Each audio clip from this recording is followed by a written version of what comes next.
I had the opportunity to interview the legendary Olympic track and field star, Miss Gail Devers, and hers is a tale of persistence growing up as a child and probably what's the most famous fall in Olympic history.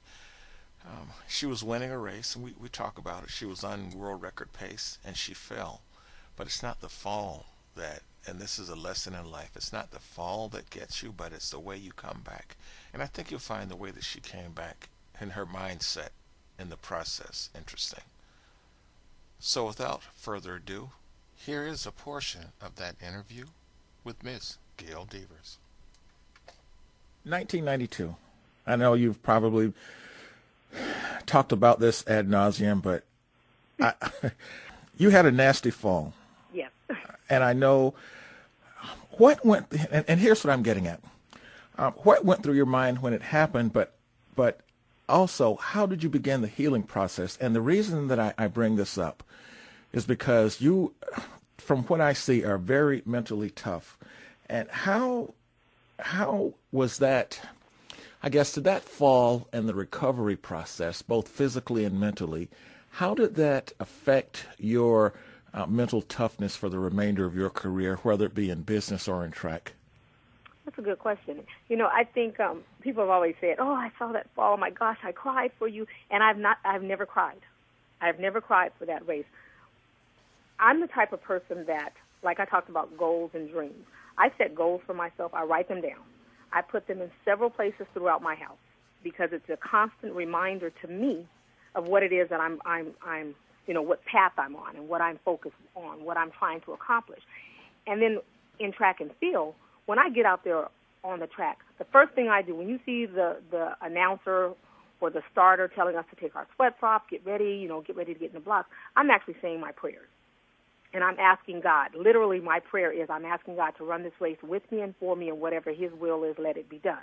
So whatever the outcome is, people say that and people say, oh, yeah, I've prayed about it, I've done it. But when you let go and let God, it's truly out of your hands. And whatever the outcome is, that's the way it was supposed to be. So you can't you ask for something and then you get upset because it didn't work out the way you asked for it to be.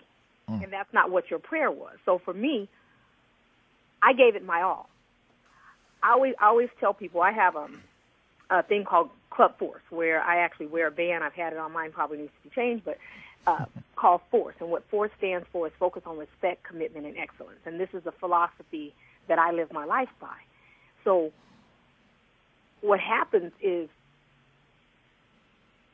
if I'm focused on a better tomorrow for myself, a better whatever, I'm respectful, I'm committed, I've worked, I've done what I had to do. When I get out on the track and I ask to run the best that I can run, people always talk about wanting to be successful. And I talk to kids and I ask them, first question I say, who wants to be successful? Of course, everybody's going to raise their hand.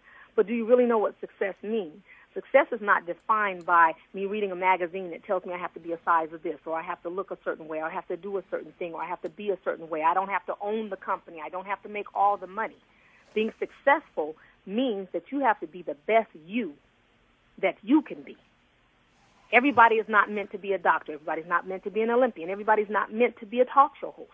Okay, so it's whatever your talent is, you be the best you that you can be, and then you're successful. And if you know that, any task that you set out to accomplish, if you give, like they say, you can't give more than 100%, so I always tell people give 100 and a little and that's going to take you over. So if anything that I go out to accomplish, I give it my all, and I can turn around and say, you know what, I gave my best shot today.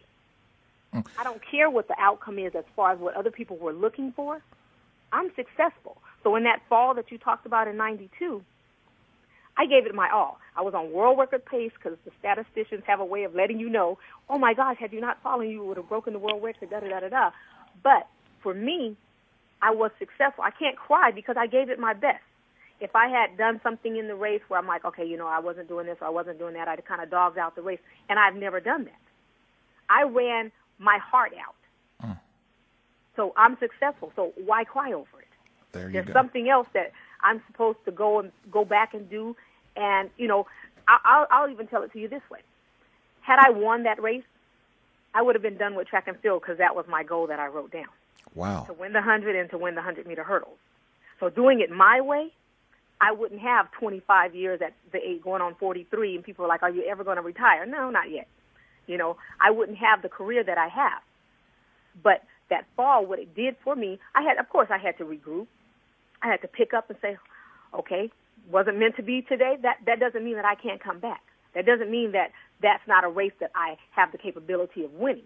I got to go back. I have to learn some things. I have to regroup. I have to figure out, if I got my lead leg up or my trail toe, did I hit with my knee, my toe, whatever it has to be for me to reevaluate, take out the negative, keep the positive, and keep adding on to that to keep going. And that's where I am. That's from illness.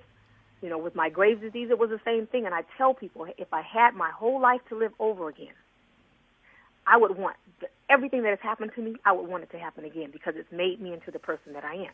And you don't think that you're tough until you have to deal with something. And I always tell people, everybody has it in them. You just have to find it.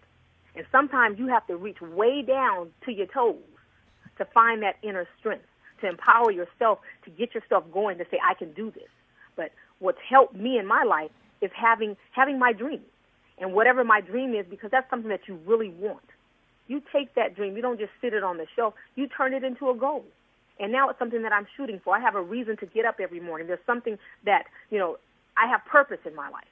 People always say, I'm going to play the lotto, I'm going to win $1 million or whatever. The chances of that happening, not saying that it can't, but are slim to none. But if you're just going to sit there and wait for that, or I used to tell people, you're waiting for Ed McMahon to come and, hand you a check, he's not coming. If he does, let that be gravy. What are you working towards while that's coming? It has to be something that you're purposeful. You have a reason to get up every morning. You want to, for me, it was, I'll work out a couple hours extra. I'll go to sleep a little later, get up a little earlier, just to make sure that I've done everything when I step on that line to accomplish my goals and dreams. And it's the same thing. I transfer that into the business world now, and it's made a difference. And you know what? One of the things that I tell people is that discipline is so important because it's discipline and then the ability, because we're in a what have you done for me, I want it now society. But it takes a lot of discipline for someone like a Gail Devers to train for 4 years to run a race that only lasts a few seconds. I mean, yes. It does. I mean, it's kind of scary when you say it that way, but it's true. We train 4 years every day. Or at least 5 to 7 times a week, several hours a day, and it comes down to in the 100, less than 11 seconds. In the hurdles, less than 12.5.